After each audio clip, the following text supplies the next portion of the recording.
বিদ্যালয়টিতে খেলার মাঠ, একাধিক ভবন ও শ্রেণীকক্ষ থেকে শুরু করে প্রয়োজনীয় সবকিছু থাকলেও পাঠদানের জন্য নেই পর্যাপ্ত শিক্ষক। ফলে খালি পড়ে রয়েছে শিক্ষক কক্ষগুলো। এতে ধীরে ধীরে বিদ্যালয় থেকে কমছে শিক্ষার্থীর সংখ্যা। ফরিদপুর চরভদ্রাসন উপজেলার রকুনউদ্দিন সরকারি বালিকা উচ্চ বিদ্যালয়টি প্রতিষ্ঠা করা হয় ১৯৮৪ সালে। তবে বর্তমানে ষষ্ঠ থেকে দশম শ্রেণীতে পাঠদানের জন্য রয়েছে মাত্র ২ জন শিক্ষক। চরম শিক্ষক সংকট আর পড়ালেখার মান না থাকায় বন্ধ হবার পথে বিদ্যালয়ের শিক্ষা কার্যক্রম। আমাদের স্কুলে তেমন টিচার নাই, ২-৩ জন টিচার। তো ২-৩ জন টিচার মিলে সবগুলা ক্লাস একভাবে নিতে পারে না। তো দেখা যায় যে টিচাররা একটা ক্লাসে গেলে আরও ২-৩টা ক্লাস দেখা যায় ফাঁকা থাকে। আমাদের ক্লাসে মনে করেন ৫০ জন স্টুডেন্ট আছে, বাট ১৫ জনও ঠিক মতো আসে না, কারণ আমাদের এখানে ক্লাস হইতেছে না। তো তারা এসে কি করবে, দ্যাটস ওয়াই তারা আসতেছে না।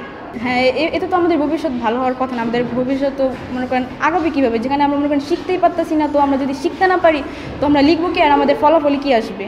প্রতিষ্ঠানের সুনাম ও নিরাপত্তার কথা মাথায় রেখে সন্তানদের ভর্তি করালেও শিক্ষক সংকটের কারণে ধীরে ধীরে বিদ্যালয়ে বিমুখ হচ্ছে শিক্ষার্থীরা। তাদের ভবিষ্যৎ নিয়ে শঙ্কিত অভিভাবকরাও। এখানে এই একমাত্র শিক্ষক সংকটের কারণেই বাচ্চাদের লেখাপড়ার মানও দিনে দিনে খারাপ হয়ে যাচ্ছে আগের তুলনায়। যে কারণে আমরা অভিভাবকরা এখন এতটাই শঙ্কিত যে আমার এই মেয়ের ভবিষ্যৎ নিয়ে কি হবে। ওদের ভবিষ্যতে আমার মেয়েটা এখানে ভালো স্টুডেন্ট, কিন্তু এই শিক্ষক না থাকার কারণে তার যে বিভিন্ন কারিকুলামের তার যে পাঠদান, বিভিন্ন সাবজেক্টের যে পাঠদান, সেটা সে ঠিকমতো করতে পারতেছে না। বিদ্যালয়ে মোট ১১টি পদের মধ্যে বর্তমানে রয়েছেন ৩ জন শিক্ষক। তার মধ্যে একজন বিএড প্রশিক্ষণে থাকায় মাত্র ২ জন শিক্ষক দিয়েই চলছে পুরো বিদ্যালয়। এতে একের পর এক ক্লাস নিতে হিমশিম খেতে হচ্ছে সেই ২ জন শিক্ষককে। এ ব্যাপারে ঊর্ধ্বতন কর্তৃপক্ষ দ্রুত নজর না দিলে সামনে বিদ্যালয় চালানো অসম্ভব হয়ে পড়বে বলে জানালেন বিদ্যালয়টির ভারপ্রাপ্ত প্রধান শিক্ষক। জীবনের সব আয়োজন এখানে একসাথে। বর্তমানে আমার স্কুলে 11টা পদ আছে, সহকারী প্রধান এবং প্রধান ধরে। তার মধ্যে 9টা পদ হচ্ছে সহকারী।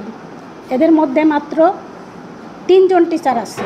3 জন টিচারের একজন হলো বিএড গেছে। বর্তমানে 2 জন টিচার দিয়ে আমার 5টা ক্লাস চালানো কিছুতে আমার পক্ষে সম্ভব হচ্ছে না। এতে যদি আমার ঊর্ধ্বতন কর্তৃপক্ষ যদি আমাকে সাহায্য না করে, তাহলে এই স্কুল অদূর ভবিষ্যতে এই স্কুল অচল হয়ে যাবে।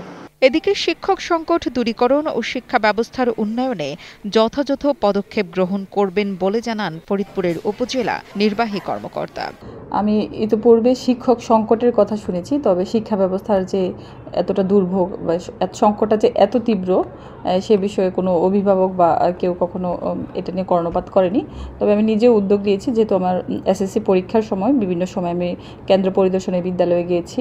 আমার নিজে থেকেও প্ল্যান ছিল যে আমরা জেলা শিক্ষা অফিসে কথা বলবো। আজকে যেহেতু আপনারা জানতে চাইলেন, তো আমাদের এই পদ্ধতিটা হয়তো আরও ত্বরান্বিত হবে, যে জেলা শিক্ষা অফিসে কথা বলে কিভাবে এখানে শিক্ষক সংকটটা দূর করে দ্রুত কিছু শিক্ষকের যেন পদায়ন হয় এবং চরভদ্রাসনের শিক্ষা ব্যবস্থা যেন উন্নত হয়, সে বিষয়ে আমরা পদক্ষেপ নেব। ফরিদপুরের জেলা শিক্ষা কর্মকর্তা জানালেন, মহাপরিচালক দপ্তর থেকে পর্যাপ্ত শিক্ষক নিয়োগ করলে এই সংকট দূর হবে। আমি যতটা জেনেছি, ভারপ্রাপ্ত প্রধান শিক্ষিকা কত তারিখের কথা বললাম, গত 17 তারিখেই বোধ হয়, 17/4/25 আমাকে যেটা বললেন টেলিফোনে, উনি আবেদন করেছেন ডিজি স্যারের কাছে, মহাপরিচালক মহোদয়ের দপ্তরে। তো সেখান থেকে ওনারা যদি শিক্ষক স্বল্পতা পূরণের জন্য যদি শিক্ষক নিয়োগ দেন বদলি ভিত্তিক, তাহলে এটি পূরণ হবে আশা করি। বিদ্যালয়ের সংকট কাটিয়ে পড়ালেখার পরিবেশ দ্রুত ফিরিয়ে আনতে সংশ্লিষ্টদের কাছে দাবি উপজেলাবাসীর। শিশির খানের পাঠানো তথ্য ও ভিডিও চিত্রে ডেস্ক রিপোর্ট, কালের কণ্ঠ।